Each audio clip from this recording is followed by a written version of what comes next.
Hey guys, Just Ash here, and today I'm going to let you in on my first impressions of Monster Hunter World. In actual fact, this is the first Monster Hunter game I have ever played, so it is my first impressions of the series as a whole. So, and this is kind of an unpopular opinion, when I first started playing Monster Hunter, I hated it.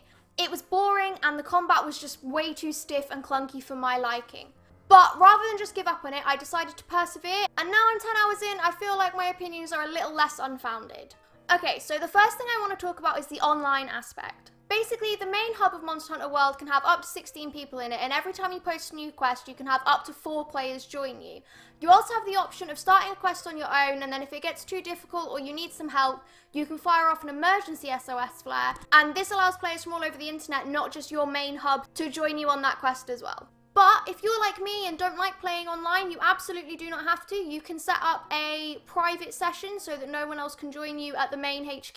You can set the player limit on the quests as 1, so again, no one else can join you. You don't have to set off an emergency SOS flare if you don't want to.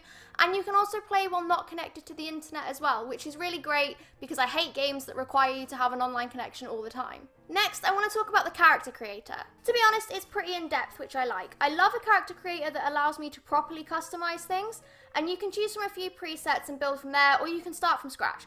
Personally, I chose a preset as it's a little less finicky. I really like that there are long hair and short hair options because a lot of games will stick the female characters with shorter hair because they're action girls, whereas with longer hair options you feel like you've got a bit more customizability with the character. You can even customize your Palico, which is your little feline helper within the game, which is just another level of making the game my own, which I really enjoy. My only disappointment with the character creator is that I made a super cool anime looking character with blue hair and really bright green eyes, and I kind of expected all of the other characters to look like that as well, but they'd look a bit normal for my tastes. And I know that's super nitpicky, so that's not really a deal breaker for me.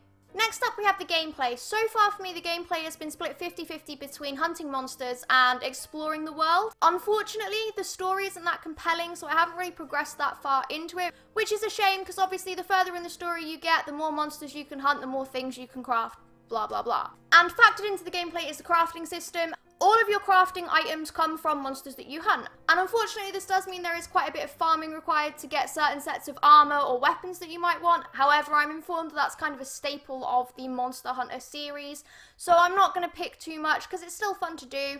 The game also has ways of shaking it up where you can simply repeat the quest again, or you can do it as an investigation where the success criteria may be a little bit different and a little bit more difficult. But as mentioned earlier, these are only taken from quests you've already completed, so they can get a little repetitive with time. Personally, I prefer going on expeditions, which is like the free roam mode. This is because I like being able to explore and collect resources or complete bounties without the time constraint that comes with completing a hunt. When you're actually hunting monsters though, the game is at both its best and its worst.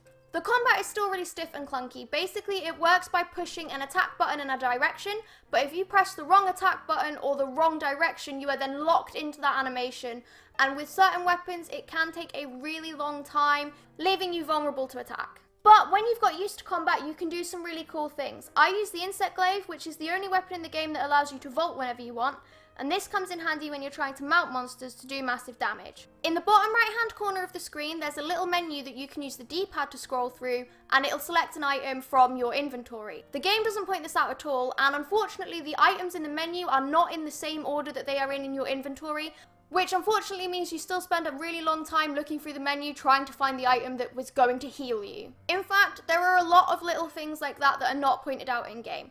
You can get little side quests during expedition mode from the Endemic Life Researcher and a fisherman, and they don't really tell you how to complete these quests. Basically you get capture X animal and the equipment you need to do it, but it doesn't tell you where that animal lives, it doesn't tell you what that animal looks like, you just get the name. And it's kind of the same for the fishing ones as well. You get a fishing rod and you get told, go and catch X fish. And I just like a little bit more detail when it comes to things like that, because I don't necessarily want to spend hours walking around a forest trying to catch a rainbow-coloured bird. The game also doesn't tell you that you can set your scout flies to find clues for a certain monster just by highlighting that monster on the map. Finally, the thing that I have found the most annoying about Monster Hunter World is that it really forces you to try and play the game its way. After every single mission, there will be a pop-up on the right-hand corner of the screen saying, go and do this now, and that is normally the next story mission. Unfortunately, the character voice is very grating, and I'm not joking, it's pretty much every single time you finish a quest or get back from an expedition, the handler is there telling you to go and do the next story mission. And sometimes I just sit there and think, I don't want to do that yet. I haven't got the armor I need. I haven't got the weapon I need. I've got the notification in the top right hand corner of the screen telling me what the next story objective is. I don't need you reminding me every 10 minutes. So my initial thoughts are that Monster Hunter World is a decent game and it is enjoyable in short bursts. But unless you've played Monster Hunter before or are willing to put in a lot of extra effort, the game really doesn't point out a lot of how it's meant to be played. It can also get a little bit repetitive, but this is lessened by the online features because you can do different things with different people and the same quest will play out differently.